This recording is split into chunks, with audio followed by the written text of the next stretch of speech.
Hi mga ka-traders, magandang yaman po sa inyong lahat. Ang time po natin ngayon ay 12:19 na ng umaga at September 24 na po. So basically nag-start tayo mag-trade kanina mga alas 11, which is mabibilang dito na profit yun as yesterday.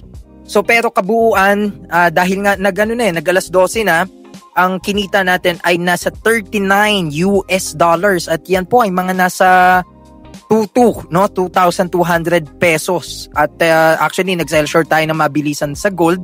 Don't worry guys, syempre tinitignan po natin yung mga angulo dyan, Kung syempre guys, disclaimer, pataas po ang gold ngayon. Syempre extra lang ako, Sumisingit-singit lang po tayo ng sell short dito sa gold kapag may pagkakataon, mga pullbacks or retracement. Pero karamihan talaga, ayan nga po, tumataas. Ayan, in the past days, in the past hours, in the past days, tumataas talaga siya. So kaya ang hirap niyang kontrahin, at hindi ko sinabi na mag-sell short din kayo or even mag-buy, kasi do your own research. Ngayon, ipapakita lang natin po sa inyo, yan, na kumita tayo today, kasi nga 12 na, ng $14.28. Pero kanina, okay, around 11 PM po yan ng September 24, which is kakalipas nga lang po ng araw, panibagong araw na naman. So, kumita po tayo ng $24.78, i-plus mo dito sa 14.28, nasa $39 po yan ngayon. So syempre guys, hindi po ito speculation, ito po talaga, syempre inaalam natin yung tamang timing.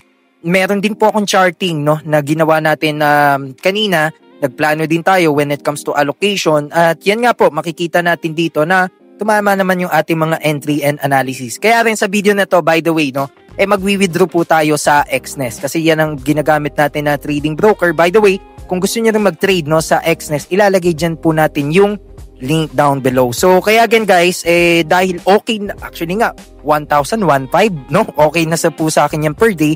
Dahil naging 2,000, naging 2,200, syempre napaka-grateful na po natin. Okay, so kailangan nga po dito sa trading may plano, para nang sa gayon prepared ka at alam mo yung ginagawa mo dito sa iyong trading journey. Okay, so paano nga ba din mag-withdraw sa Exness, Kasi nga actually guys, nagte-trade ako sa Exness last year pa. So syempre mas madali din ng mag-deposit, mag-withdraw, pwedeng GCash, pwedeng Maya.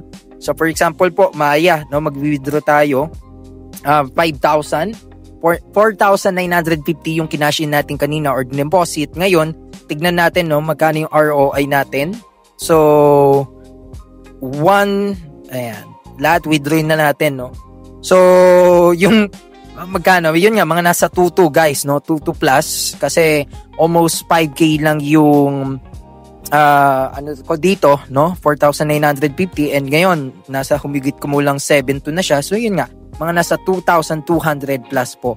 So, ganyan lang mag-withdraw. Actually, isa-save nyo na dyan yung withdrawal method po ninyo. For example, yung bank account po ninyo for wire transfer or bank transfer, yung GCash ninyo, yung Maya, NetTeller, at marami pang iba po, So, pwede rin sa crypto or sa mga iba't ibang payment methods, or channel. So, kaya dito, Maya, by the way, so lagi na nating inaalis yung pera natin sa online, taga-withdraw lang dito.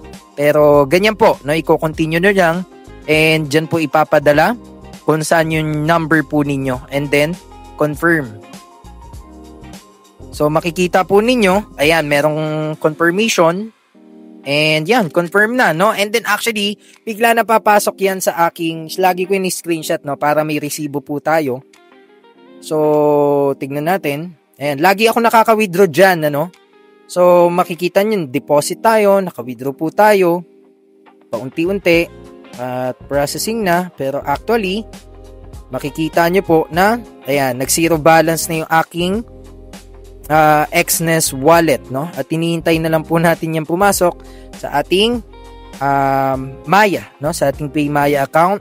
At ganun lang po kadali, actually, na mag-withdraw dito sa Exness, Live na live po ito. Yan, makikita nyo, wala na tayong balance, So, kasi nga, syempre, malilipat na doon sa ating Maya. So, yan, antayin na lang natin pumasok dito sa ating Maya account. Pero so far, kung makikita po ninyo sa trade natin ngayong alas 12 ay medyo pataas, ay makikita nyo po dito ay isa lang no ang naging loss natin, which is napaka minor pa.